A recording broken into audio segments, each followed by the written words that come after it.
gostaria de agradecer ao convite que foi feito de forma muito especial pela Ravenna e também a toda a comissão organizadora pelo convite, pelo título, tema da minha palestra. Me deram, na verdade, nas mãos, assim eu acredito, uma bandeira aqui para eu levantar dentro de um congresso multidisciplinar de oncologia, mas principalmente dentro de um congresso médico de oncologia. É uma pena, né, não ser, uma grata surpresa podermos ter a tecnologia, mas é uma pena, né, eu não poder estar no Piauí. Mas eu agradeço demais o convite e a honra de falar sobre nutrição, principalmente sobre essa história aí, se tem como a gente trabalhar com o nosso paciente precocemente, se a gente tem como intervir, qual é essa importância de como fazer isso, né? Então, mais uma vez, obrigada. Tá ótimo, a minha apresentação não passa. Vou ficar me apresentando aqui para sempre.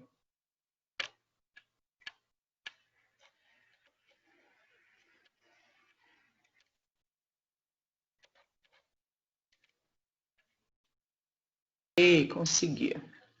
Ok. Quem é o nosso paciente oncológico? Deixa eu dar só mais um enter aqui para ver se agora está ok. Está ok, gente. Vamos lá. Quem é o paciente oncológico, né? Nutricionalmente, quando a gente olha esse doente, quem é esse paciente que a gente tem que ter um olhar tão especial, né? Essa pessoa que certamente é importante na vida de muitas outras pessoas e é por elas que a gente tem que pensar e preconizar o cuidado. Na verdade, paciente oncológico, em média, 1/3 deles tem algum tipo de risco nutricional. Esses são os dados do último consenso de nutrição oncológica.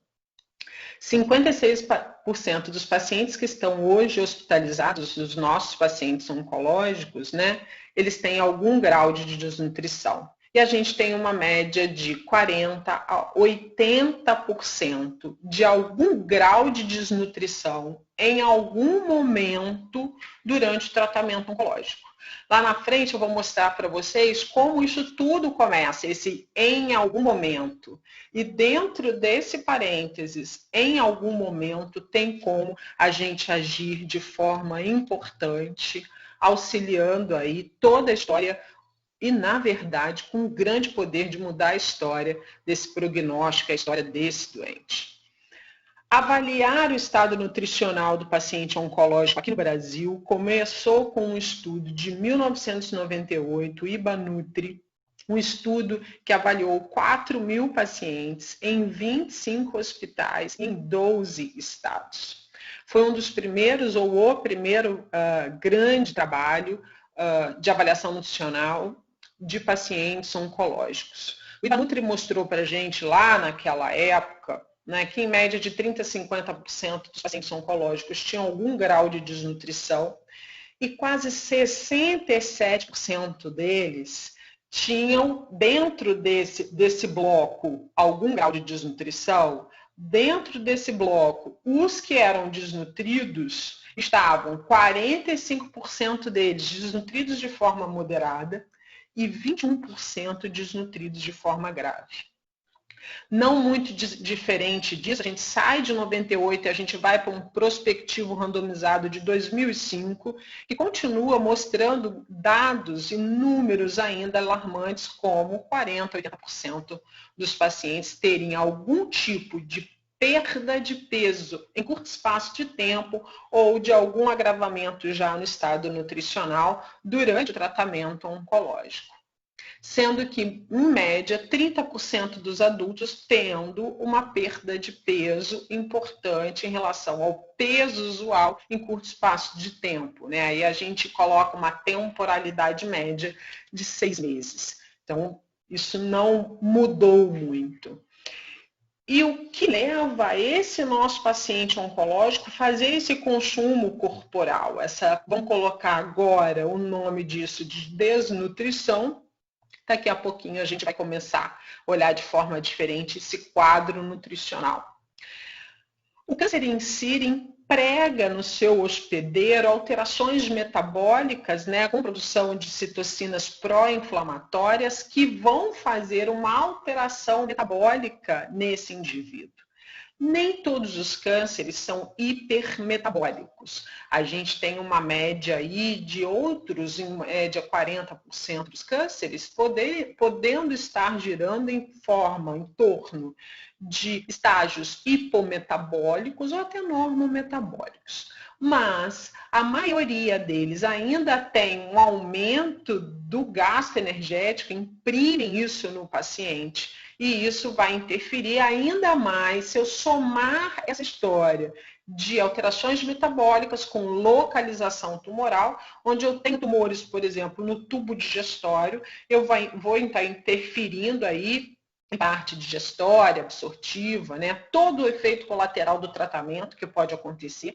A cabeça desse doente receber um diagnóstico desse tem um impacto tão difícil, e eu costumo dizer, ele abriu aquele envelope, praticamente ele leu ali que ele tem um tempo pequeno de vida, ele lê aquilo dali praticamente como um atestado prévio de óbito. Então, como é que fica o estado psicológico desse doente frente a um diagnóstico tão duro quanto esse, né? E aí os efeitos do próprio tratamento. Como eu disse, a gente tem, se tivermos a doença em tubo digestório, a gente vai ter interferência na deglutição, na possibilidade de deglutição, nosso paciente pode estar disfágico ou dinofágico. Podemos ter aquele indivíduo com um quadro que tem uma dificuldade digestiva, ou em sítios mais baixos, em uma doença desabsortiva, como é o câncer de cólon em reto, hoje o segundo no ranking entre os cânceres mais incidentes no Brasil, segundo a estimativa recente de 2020 do INCA. E aí a gente está dentro de um congresso multidisciplinar, a importância da gente jogar o holofote para câncer de cólon em reto. Hoje a gente fala muito e levanta bandeiras aí de mama e próstata, mas temos câncer de cólon em reto subindo aí de forma muito importante. Uma doença de caráter desabsortivo, em algum momento ela vai causar uma desabsorção, seja por conta de ressecção intestinal, né, dependendo do que vai ser necessário, ou seja, pelo caráter de intoxicação, de resposta e alteração ali de comprometimento por conta do próprio tratamento de intestino, que tem as suas peculiaridades, e o nosso paciente vai complicar com isso. Então, se a gente pensar o paciente só dessa forma, olhando localização dele, a gente já tem um desfecho e uma explicação muito óbvia porque o estado nutricional do meu paciente está acometido.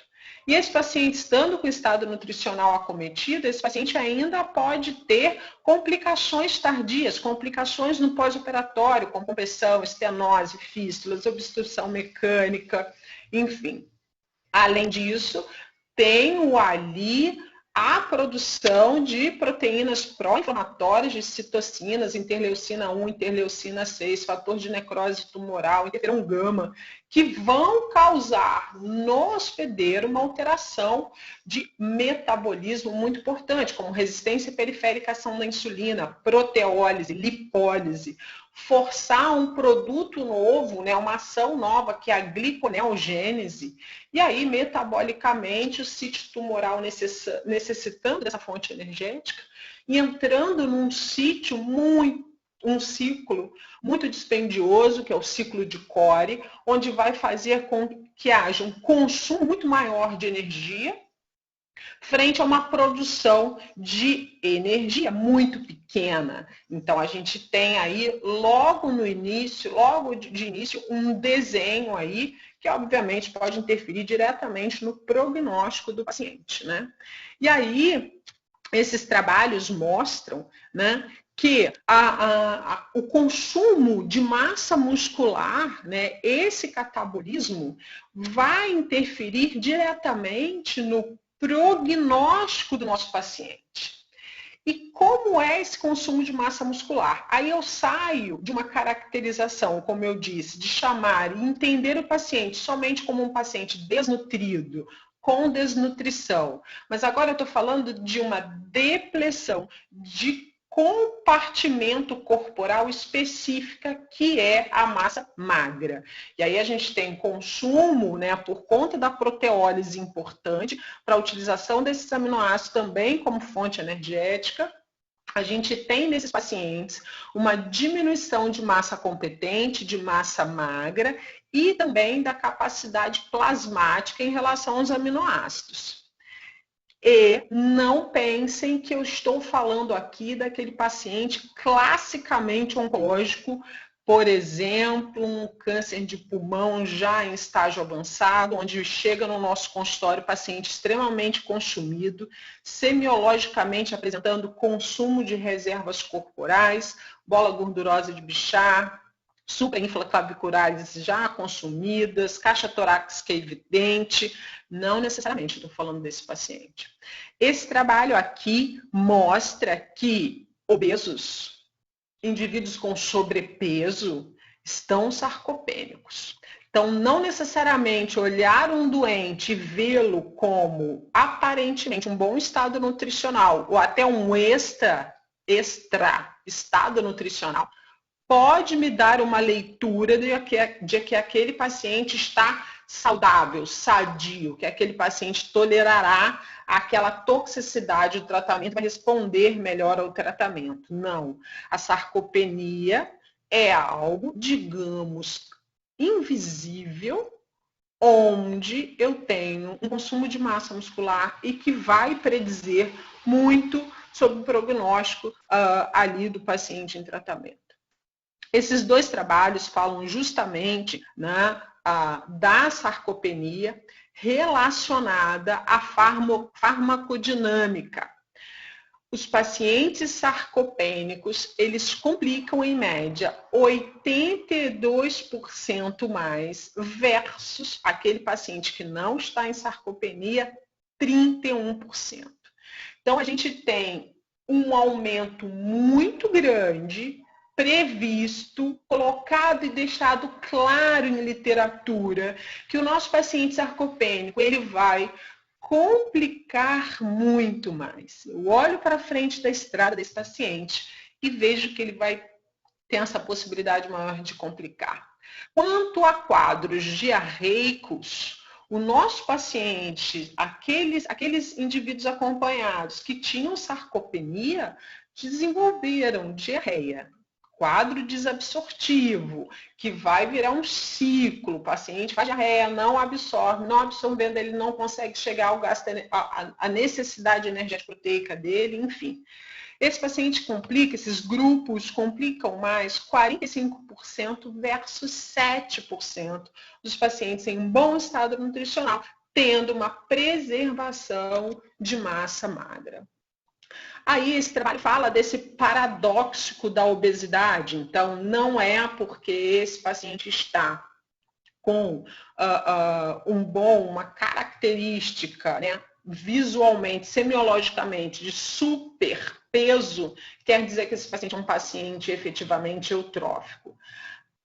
A sarcopenia relacionada à obesidade está diretamente relacionada à menor sobrevida, independente do IMC do paciente. É um preditor independente de mortalidade. Então, quando a gente olha aquele paciente com sobrepeso e obesidade, aí a gente vai lembrar de câncer de mama, de próstata, de câncer de colo reto, né? E a gente entende que essa obesidade está diretamente sarcopênica, olha, tem um maior preditor independente de mortalidade, né? Aqueles indivíduos obesos sarcopênicos tiveram pior prognóstico quando acompanhados.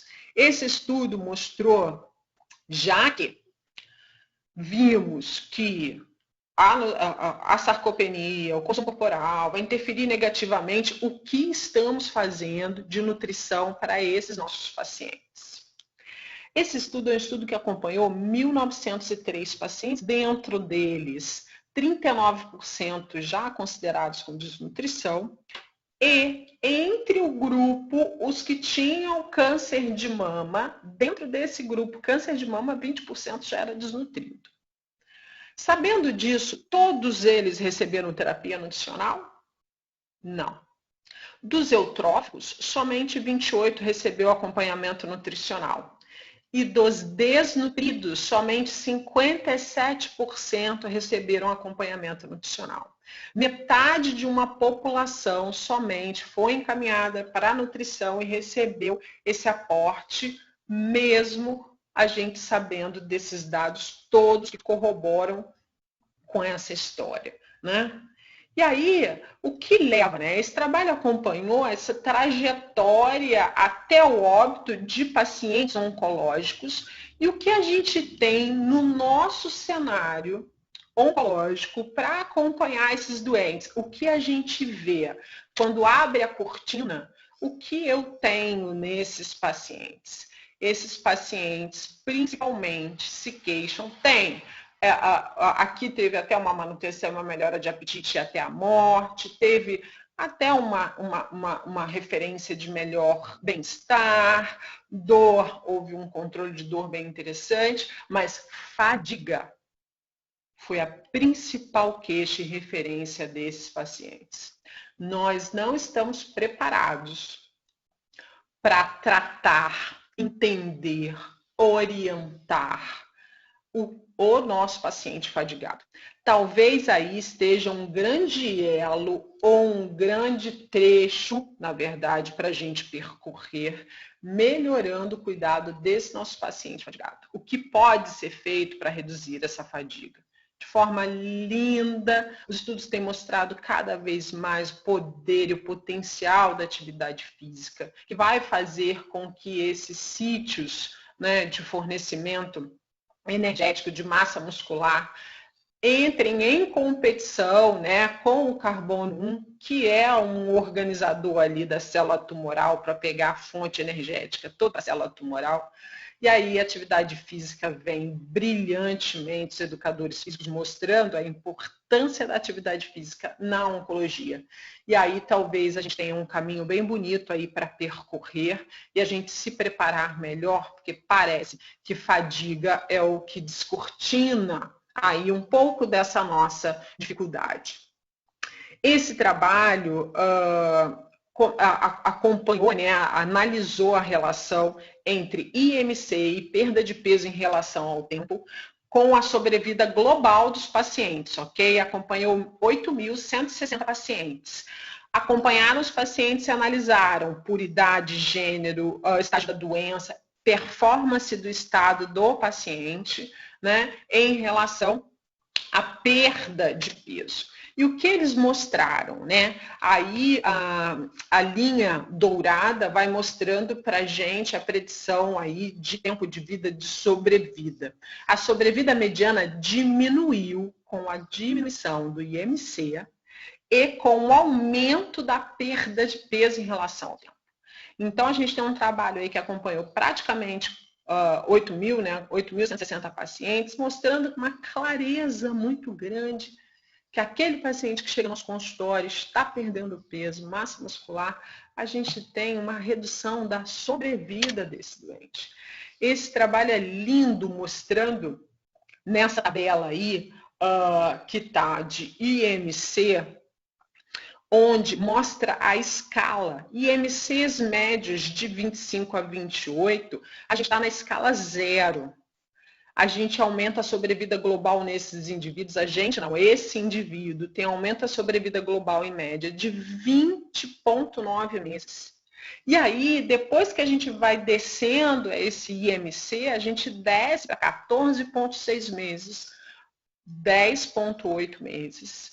Na escala 3, essa parte cinza, ao meio todo dessa tabela, né, desse quadro, a gente tem uma sobrevida global média de 7,6 meses. E em último, de 4 meses, 0,3, se a gente tiver em escalas de IMC aí, que giram em torno de IMCs em volta de 15, 17, 20, enfim. E aí, quantos de nós não discutimos doentes, fazemos parte de grupos de discussão de novos protocolos, quantos protocolos novos não são desenhados pós-marasco da vida, onde a associação de vários quimioterápicos, ou manobras, ou cirurgias, ou associa com radioterapia, faz imuno, mistura isso tudo, porque nós vamos aumentar a sobrevida do paciente 3 meses. Um investimento alto, onde o nosso paciente muitas vezes intoxica, onde o investimento a gente pode pensar até em custo alto, e aquela literalmente luta e capa amarrada no pescoço dos oncologistas como super-heróis, pensando, vamos associar essas drogas, essas ações, porque a gente vai conseguir, e os estudos mostram que a gente consegue aumentar aí o tempo médio de vida de 2, 3 meses. Ao mesmo modo, a gente tem números extremamente representativos com nutrição, e muitas vezes isso não é visto, não é dado esse peso e importância devido, né? Esse trabalho fala, e é bem claro, sarcopenia, está na hora da gente agir. Uma sarcopenia primária, né, todos nós, né, eu infelizmente estou lá na minha fase, depois, digamos, os 30 anos, né, digamos que eu estou com 30 e pouquinho, a gente vai normalmente entrando nesse estágio de menor composição e densidade muscular. É comum isso com o avançar da idade. Mas uma sarcopenia secundária, e já que eu estou falando de oncologia, uma sarcopenia primária, essa que a gente vai estar aqui no gráfico, né, nesse quadro, mostrando que é o caminhar comum, né, da idade. A gente perde, em média, 5% da nossa massa, da nossa polpa muscular por década. Numa sarcopenia secundária, o indivíduo perde de 2 a 15% dessa polpa muscular em 100 dias. Olhando esse artigo, eu acho que eu encontrei uma coisa que a gente pode começar a pensar. É nessa história aí de 100 dias, e um outro gráfico vai mostrar isso daí para a gente. Esse trabalho mostra a diminuição de dose sendo necessária de Folfox, que é aquela combinação de 5-FU, leucovorina e oxaliplatina para o paciente com câncer de cólon reto. Uma associação que tem sido feita e que melhora o prognóstico dos doentes, intoxica pra caramba, eles passam por aquela dificuldade toda naquele período de infusão dos protocolos, mas a gente consegue passar com esse paciente e o paciente seguir a vida dele. Esse estudo olha justamente essa relação de consumo corporal com a necessidade de redução de dose do Folfox. Se o Folfox tem uma resposta tão interessante, reduzir dose durante o tratamento, gente, quer dizer que tirou o pé do acelerador. A história era uma história para dose tal, mas o paciente não está aguentando e vai ter que diminuir a dose. Obviamente, isso vai interferir em prognóstico. E aí a gente tem estudos brilhantes, hoje na prática clínica a gente vendo isso, né? Thaís Miola é uma nutricionista do AC Camargo de São Paulo, a tese dela é justamente sobre isso, avaliar nutricionalmente o paciente através de tomografia computadorizada, onde a gente avalia essa polpa muscular através de análise de C3. Então, todo doente que vocês tiverem que forem à radioterapia e for um paciente de abdômen, for um paciente que vai a TC e vai receber e vai precisar fazer alguma imagem de abdômen, num programa, é o Zirix, o nome do programa, só tem para o MacBook, né, e de forma gratuita, você consegue avaliar essa massa muscular. Então, é bem interessante, ela está tentando e batalhando e vai conseguir fazer essa relação para cortes mais altos. Por exemplo, câncer de cabeça e pescoço, o paciente vai para TC, a gente com uma imagem de cabeça e pescoço, uma imagem alta, ela falou que ela está tentando buscar quais são os feixes e lâminas para a gente também pegar essa carona belíssima aí nesse exame dos nossos pacientes. Nas duas imagens, vocês veem um paciente A com uma boa polpa de massa muscular e o paciente B aí com um consumo de massa muscular extremamente importante. E aí isso podendo levar a uma redução, por exemplo, de dose de FOLFOX, que, como eu disse, tem uma resposta tão interessante para o nosso paciente abdômen, mas a gente perde um pouco esse poder, é diminuído o nosso poder aí quando a gente tem o nosso paciente sarcopênico. E inibidores de checkpoint, né? Nesse momento aí da maior novidade que a gente tem em oncologia, já tem estudos mostrando que eles avaliaram a relação de consumo músculo-esquelético, a densidade desse músculo, em pacientes usando inibidores de checkpoint, com eventos adversos de imunidade, performance de estados e sobrevida global. Aí o trabalho mostra que sim, a gente tem uma associação significativa entre densidade, entre IMC com status de performance do nosso paciente em inibidor de checkpoint. Também é mais uma situação. Aqui, falando mais uma vez do prognóstico da sarcopenia quando a gente tem tumores sólidos. Pacientes sarcopênicos têm uma sobrevida global diminuída, uma sobrevida livre e específica de doença diminuída, e aí isso fica claro aqui nesse trabalho. Esse trabalho, já que a gente está falando que o paciente é sarcopênico, mostra para a gente, ok, e se a gente der comida para esses pacientes? E se a gente suplementar esses doentes, o que acontece? Esse estudo acompanhou 52 pacientes que receberam uma suplementação de 2 doses de suplemento dia, que deram ao todo 600 calorias e 36 gramas de proteína diariamente, durante 10 dias antes e 14 dias após o procedimento que eles iam ser submetidos. Então, curto espaço de tempo, sair até lá daquela história dos 100 dias, né? O grupo controle são dados retrospectivos, ok? Se estão sarcopênicos, se a gente nutrir, o que acontece? De novo, gente, 10 dias antes e 14 dias após o procedimento. O grupo suplementado teve uma redução de complicações no pós-operatório. A decência de cicatriz foi 2,2 vezes menor.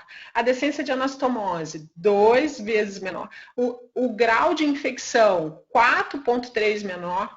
E a rehospitalização desses indivíduos em 6 meses foi 2,2 vezes menor. A gente conseguiu, com essa suplementação, em curto espaço de tempo, reduzir a internação de forma significativa. A gente vê o grupo de estudo aí com um índice menor de internação. De forma muito bonita aqui, vamos falar de dinheiro, o custo com a hospitalização desses nossos pacientes suplementados foi menor, investindo em dieta, e também 180 dias após a hospitalização, nós ainda estávamos economizando com esses pacientes. Recebi uma ligação essa semana de uma amiga minha que está administrando um grande hospital. Falou, Patrícia, eu estou numa briga porque querem reduzir custo, trocando dieta, botando dieta estándar e ainda usando espessante para jogar essa mesma estándar para via oral. Eu falei, tá tudo errado. Com dieta a gente vai melhorar e vamos reduzir o custo, mas com um emprego interessante de dieta, mas infelizmente não é em qualquer lugar, né, minha gente, que a gente encontra isso. Quero puxar aqui para eu conseguir ler. Esse trabalho mostra qual a ação de uma intervenção nutricional rápida, no tempo certo, no time certo. E aquela intervenção nutricional que acontece só lá depois, né? O paciente já está todo cheio do sclambation, aí sim vão mandar para o nutricionista, aí sim o nutricionista vai fazer suplementação nutricional. Qual o poder que tem da gente agir o quanto antes. Alimentar, nutrir de forma precoce, reduziu muito o índice de mucosite e também, o mais importante, de suspensão, redução de dose ou interrupções do ciclo desenhado para esse nosso paciente. Então, só aí já diz muita coisa, né? É uma grande evolução essa história de avaliarmos o paciente através de uma tomografia computadorizada. Esse estudo mostra que isso pode interferir diretamente nos desfechos. Eu acho que como agora a gente ampliou para a possibilidade, hoje os laboratórios, muitos de imagem, já estão aceitando a solicitação para avaliação em vértebra, né, de abdômen, numa tomografia. A gente vai oferecer uma intervenção mais rápida, uma leitura mais rápida. Então, é extremamente positivo. Eu acho que a gente está com uma grande história aí na mão. E aí, esse estudo mostra o quanto antes a gente agir, né, melhora essa característica do nosso doente. E aí, a gente vai descendo essa ladeira, literalmente, caso a gente não faça uma ação efetiva. E aí, este é o trabalhão que pergunta. Então, vamos começar quando? Olhem esse gráfico e observa que no pré-diagnóstico a gente tem um histórico nutricional bem importante, com consumo de muscular pequeno. No pós-diagnóstico, a gente já tem ali a grande janela de oportunidade. Eu juntei isso daí com aquela ideia dos 100 dias, gente, fiz uma relação. Quem trabalha com materno-infantil não fala daqueles primeiros 1000 dias do bebê, o quanto são importantes. Então, vamos brincar aqui de criar entre a gente um número, né, aí, de ouro para a gente agir. Né, que eu acho que nem é 100 dias, 100 dias é tempo pra caramba, né? Mas olha lá, pós o diagnóstico é hora, porque depois disso aí, gente, é literalmente ladeira abaixo, né? A tabela, o gráfico mostra isso, né? E aí vamos trabalhar como, minha gente? Com terapia nutricional, em equipe multidisciplinar, com todos vendo a importância da nutrição, agindo em conjunto, todos estando alertas para esses sinais e sintomas, com o atendimento mais precoce possível, né? Para a gente melhorar o estado geral desse doente, evitando complicações, aliviando sintomas, reduzindo o tempo de hospitalização e minimizando também essa diminuição em relação ao tratamento. A gente tem como tratar esse doente mantendo uma continuidade do tratamento sem interrupção do tratamento. Então, isso aí é extremamente positivo. Aqui é o guideline da ESPEN, que mostra para a gente o que a gente tem que fazer com esse paciente pós o diagnóstico dele. A gente tem que encorajar esse paciente. Encorajar a terapia nutricional, primariamente via oral, com o uso de suplementos. A gente não está falando aqui na ESPEN de iniciar, inserindo catéter no paciente, iniciando uma NPT, nada disso. Encorajar uma via oral com suplementação. E esse termo é belíssimo do encorajamento. O encorajamento cabe a todos nós, da equipe multidisciplinar, essa atenção, esse alerta e também o abraço à equipe, à família, para que eles entendam essa relação. O grau de recomendação é de 86% do ESPEN.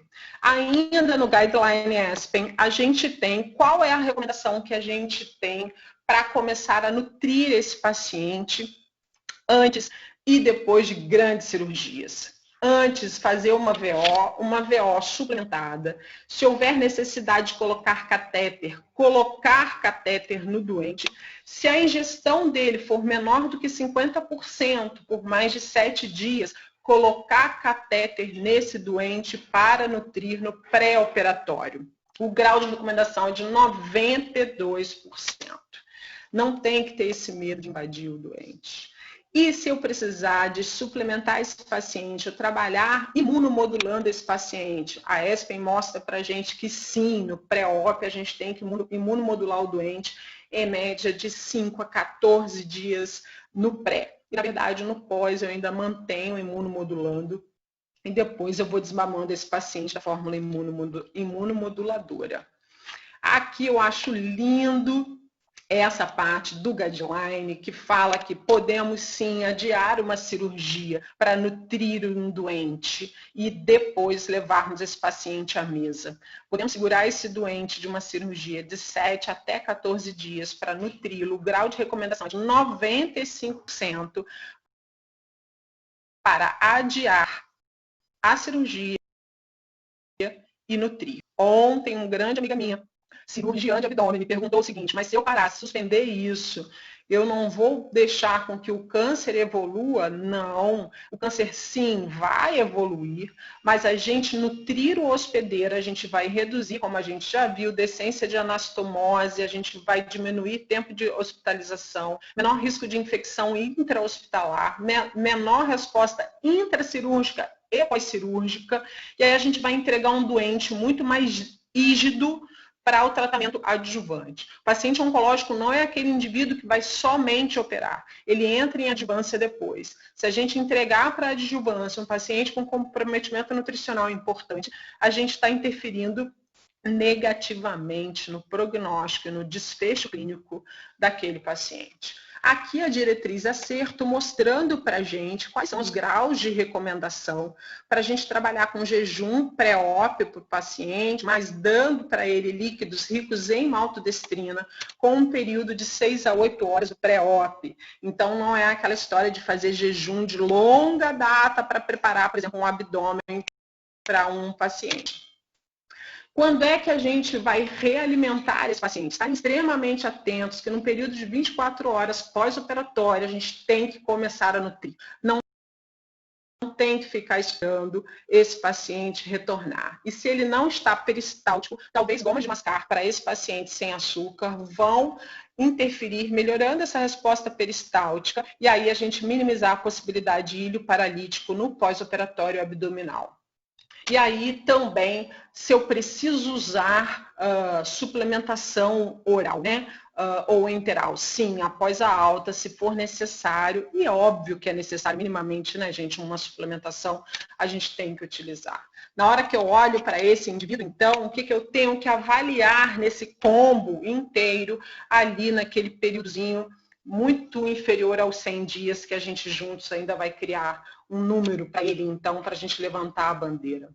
O que esse paciente está ingerindo de alimentação efetivamente, se após a doença ele houve alguma alteração de ingestão alimentar, se é um paciente disfágico, dinofágico, se isso interferiu em ingestão alimentar, qual a consistência que hoje esse paciente consegue ingerir, qual o fracionamento, qual é a questão financeira desse paciente, para a gente saber que tipo de suplemento a gente vai utilizar para acolher melhor essa família e fazer alguma coisa dentro da realidade, porque se a gente não fizer, eles não seguem, aí vai interferir também diretamente no prognóstico. Se ele já apresenta para a gente algum tipo de intercorrência ou queixa de tubo digestório, qual é o histórico ponderal dele, a gente viu a resposta do IMC e da perda de peso em curto espaço de tempo.